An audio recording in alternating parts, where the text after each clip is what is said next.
So in this particular example, we're dealing with cosine of arc tangent 1 plus arc cosine x, and it says write as an algebraic expression. So in order to do this particular problem, we're going to have to refer back to the sum and difference formula for cosine, and in particular the sum formula. So let's go ahead and write that out. So we know that the sum formula for cosine is going to be cosine of u plus v.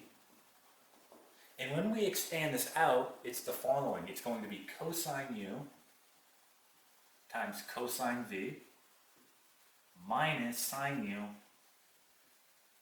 times sine v. Okay, so there is the sum formula for cosine expanded out, and we're going to use this, okay, to solve this particular problem, all right?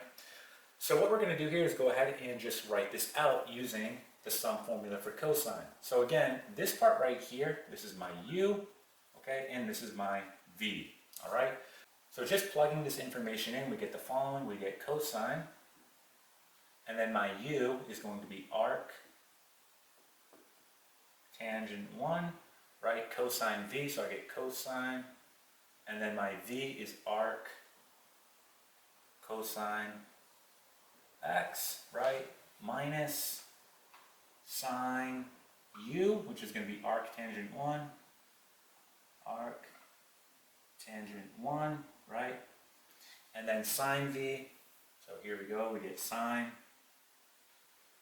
and then we get arc cosine x. Okay, so there it all is.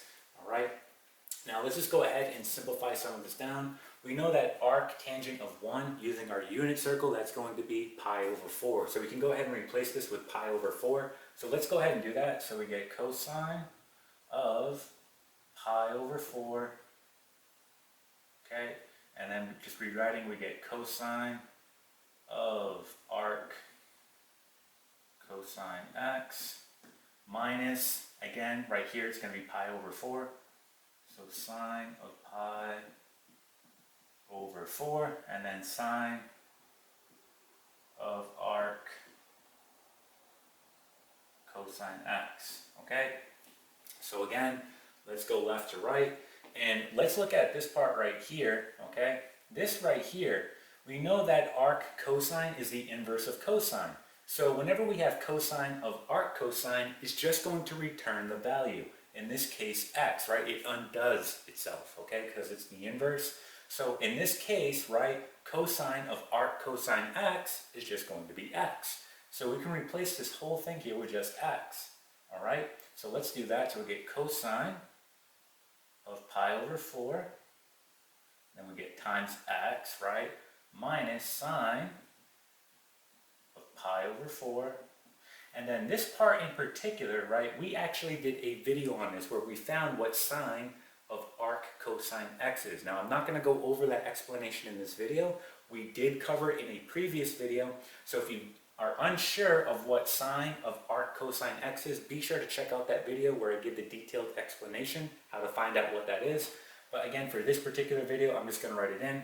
We know that sine of arc cosine x is just going to be the following. It's going to be the square root of, and then we have 1 minus x squared. Okay? So again, please watch that video if you're unsure where this comes from. All right? So just continuing on, we can keep going. Cosine of pi over 4, well, that's just going to be the square root of 2 all over 2. And we have times x, right?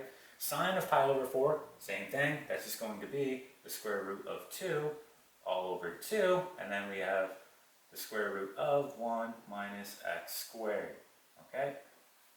And then it's close parenthesis.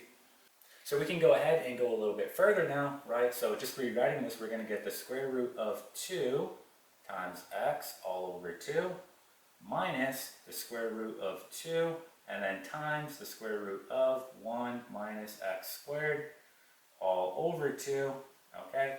So at this point, I can go ahead and clean up my numerator. So notice I do have the same index here, right? I have the square root and the square root that has an index of 2, meaning we can go ahead and multiply the radicand. So essentially, I'm going to do 2 times 1 and 2 times a negative x squared, and I can go ahead and rewrite it all underneath the square root, okay?